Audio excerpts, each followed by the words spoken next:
Murray, deep. King. Big throw right there. Number 26, bottom of the screen. Murray. No, he's got a man. 12 seconds to go. Murray. Got it.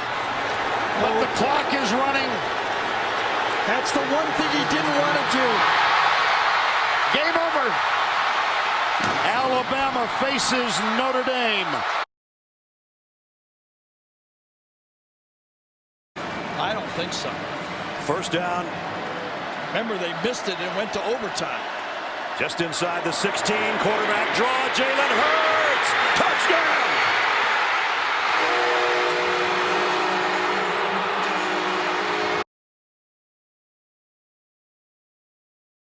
Youth right there. Tagovailoa trying to make up for it. Fires to the end zone. Touchdown! Alabama wins!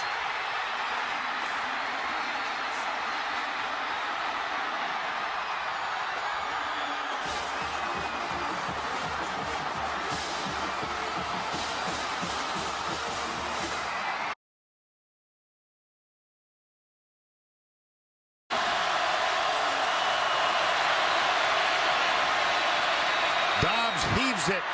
They're bunched up in the end zone. It's tipped up. It's caught. It is caught. Jawan Jennings. Jawan Jennings.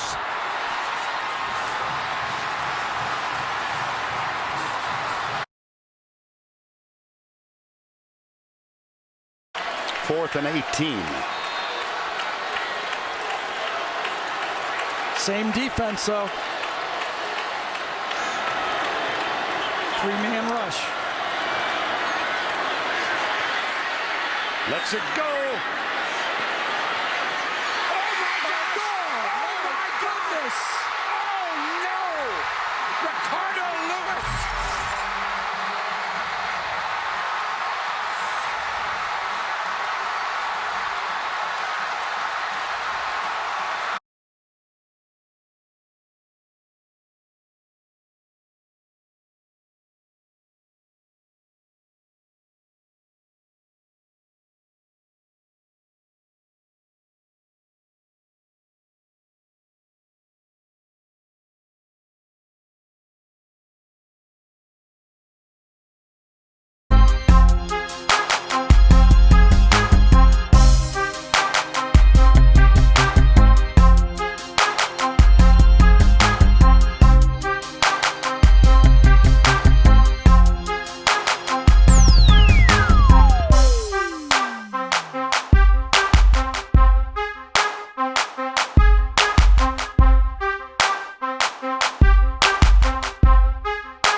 These two teams involved in this division series.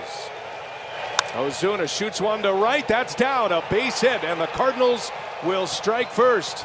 And Marcell Ozuna stays hot. RBI single, 1-0 Redbirds. No balls and a strike on Molina. And he shoots one, and it's off of Freddie Freeman. He cannot make the play.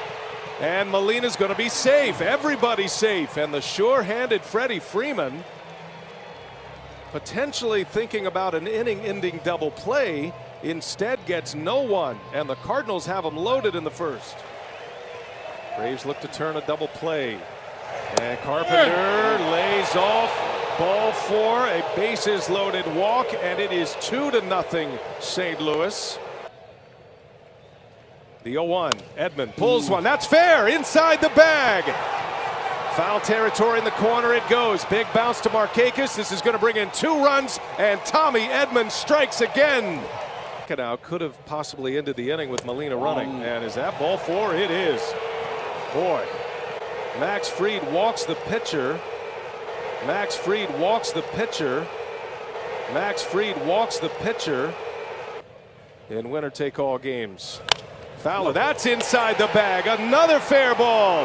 This is going to score 2 more, and the Cardinals just pouring it on in the first inning. Jack Flaherty hasn't even taken the mound yet. Here's Colton Wong, infield in. Wong lines one into left center field. That's down. That's going to go to the wall. 2 more runs are going to score, and Colton Wong makes it 9-0. And he knows he is going to have a massive lead with which to work. Ozuna strikes out. McCann's got to chase it down. He falls down. He can't make the throw, and Ozuna's going to be safe. Another run's going to score as the Braves cannot secure the strikeout. It is 10-0 St. Louis in the first inning.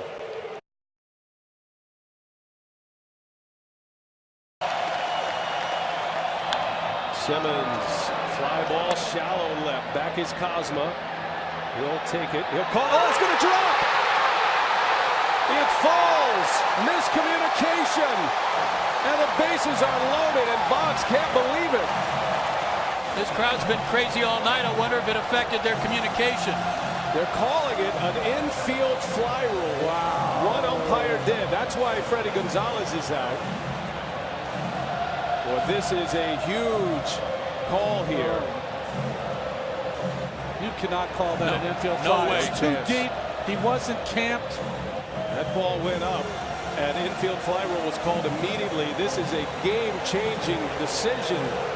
It has to be a call where the infielder has a legitimate chance to catch the ball without a whole lot of effort. Base runners are on their own when the infield fly rule is called, but the batter is out. An unbelievable call here. Wow. 2 outs. Which umpire called it? That is the left field umpire, Sam Holbrook. Oh, this is not good. Fans are throwing stuff on the field all over the ballpark. We're going to have a significant delay here. So instead of the bases loaded and McCann coming up, it's going to be 2 on with 2 out. I mean, that is deep in left field. No way that's an infield flyer.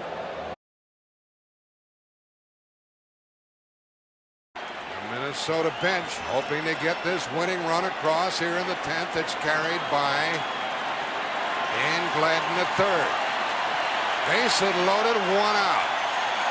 Infielders are sort of halfway at second and short. Pena in a jam. The Twins are going to win the World Series. The Twins have won it. It's a base hit. It's a 1-0 10-inning victory.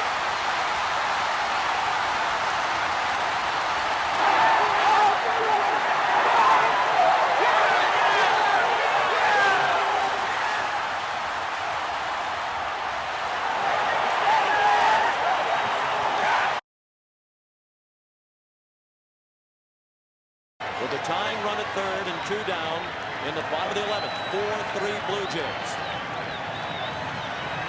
John Smoltz, the pinch runner at third.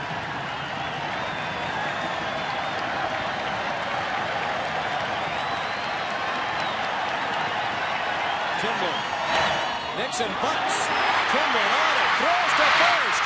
For the first time in history, the World Championship banner will fly north of the border. The Toronto Blue Jays are baseball's best in 1992.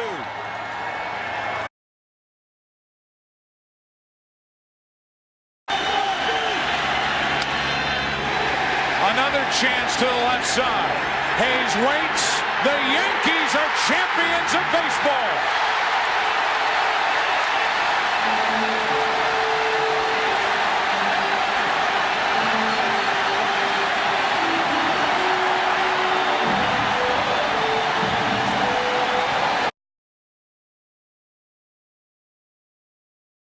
The crowd standing, cameras flashing, and Rivera cool as a cucumber. The 1-0. Swung on, hit in the air to left center. Bernie trots over. Curtis is there. Curtis makes the catch. Ball game over. World Series over. Yankees win. The Yankees win.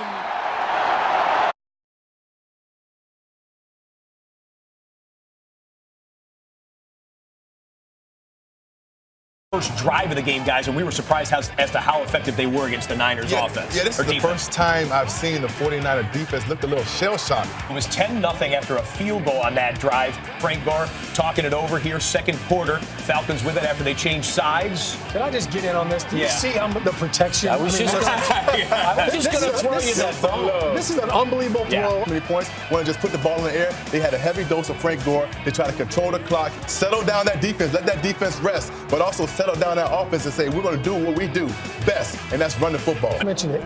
I think there had to have been some pressure on him to say, you know what, I've got to do what I did last week, and everybody's expecting me to run for all these yards. He didn't put that pressure on himself. He didn't force anything. Involved. Randy Moss played a large role. And then they cap it off with the run, as they did with LaMichael James before Frank Gore. Absolutely. First and goal, San Francisco. I just like the way It just reeks of efficiency, doesn't it? And how they massage the defense, if you know what I mean. They spread you out the middle. 28-24, the final.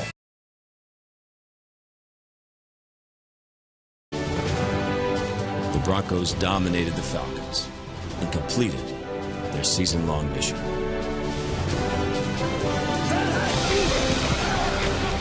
Elway boots and rolls to his right, stops, loads it up, throws down deep the middle of the field. Rod Smith's got it. Here we go. 30, 20, 15, 10, 5. Rod Smith, Denver touchdown. In the fourth quarter, the Broncos put the finishing touches on their second championship. Elway with an empty backfield, runs a quarterback draw, lunges to the goal line. Touchdown, John Elway and Denver. And Denver will become the 6th franchise in NFL history to win back-to-back Super Bowls.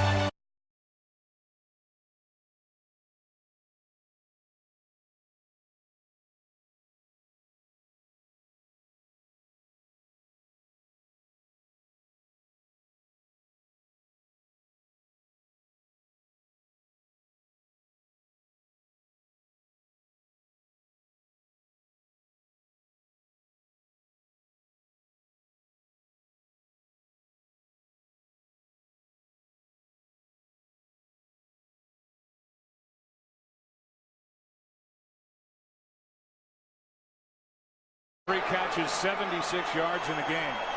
Never had a 100-yard game in the NFL. Here is Coleman, end zone, touchdown.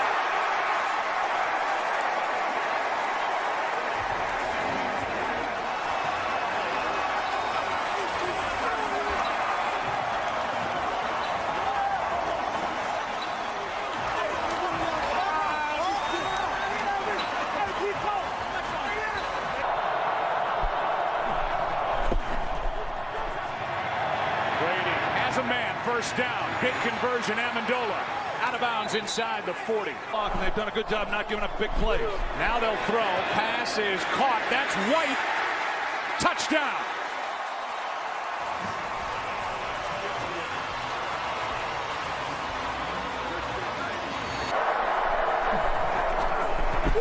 Brady. End zone touchdown. Amendola.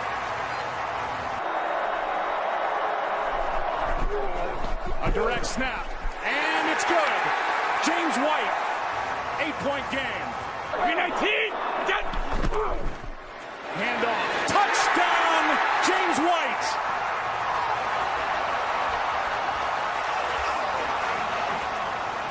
Time left, even if it is time for Atlanta. That's Amendola, flag is down, Amendola's in. Toss to White. He's in! Patriots win the Super Bowl! Brady has his 5th! What a comeback! The first Super Bowl I ever covered was January 18th of 1976. It was Super Bowl 10, the first Dallas-Pittsburgh Super Bowl, way before your time. Old Tulane Stadium? No, it was in Miami at the Orange Bowl. Back in your stomping grounds. And all these games I've seen since then, I've never seen anything like that game. And all the great games in other sports I covered, the U.S. upset of the Soviets in the 1980 Olympic hockey game in Lake Placid, I was there. The Montana to Dwight Clark, the catch game. candlestick at the end of the 1981 season. I was there. The Kirk Gibson walk-off with 2 down in the 9th to beat the vaunted Oakland A's and Dennis Eckersley. I was there. And yet I've never seen anything like this. This was the most amazing game I've ever witnessed. And maybe I'm being a little prisoner of the moment, but I don't think so. It's starting to sink in. That was the most improbable comeback in all of sports history, where there was no way, because the New England Patriots of Tom Brady and Bill Belichick were all-time bad, followed by all-time great. All-time great. But what he pulled off last night was flat out impossible, seriously impossible. And I kept thinking of you, and I knew you were celebrating because you want to talk about deflated. I was deflated. And when Tom Brady threw a pick six late in the second quarter that made it 21-0, I said, game over. There's no way. The Falcons are too explosive on offense. They're going to have the ball too many times in the second half. There's no way Brady can pull that off. And then, for sure, it was game over when the Falcons scored to make it 28-3 with 8:31 left in the third quarter. 28-3? Were you not game over at that point? Yeah, I really did. I thought that was the excuse me. I thought that was the dagger. How are we going to explain that Tom Brady just played his first ugly Super Bowl with an ugly loss to fall to 4-3 in Super Bowls? And I thought, this is going to be tough. And at that point, Shannon Sharpe, yes, help me out here. New England could not run the ball or stop the run. Am I right about that? Yes. And at that point, the new improved New England offensive line with Dante Scarnecchia coming back out of retirement to coach it, it looked even worse than it did at Denver a year ago. They couldn't block anybody. And Tom Brady, as we just heard him say, was getting the you-know-what knocked out of him. And he was losing a little bit of poise and a little bit of accuracy, because he is human now. Yes. And he was getting hit so hard that he was getting a little gun shy, and he missed 3 or 4 throws, a couple to Edelman, where I thought, what are you doing? Not to mention, they had dropped 3 balls. Gostkowski had missed it, just clanked an extra point off the right upright. You thought it was Denver all over again. Yeah, it was Denver all over again. And LeGarrette Blount had blown the potential early lead with the fumble where he got stripped by Deion Jones. And I thought we were looking at 42-10 at that point, seriously. And then this happened. Tom Brady turned back into Tom Brady, and Matt Ryan turned back into Matt Ryan. That guy that I told you all last week, we had great shows in Houston, thank you, Houston, but I kept saying, I just don't believe in this guy to this level. And when it was time, when the money was on the table, Brady was Brady and Matt Ryan was Matt Ryan.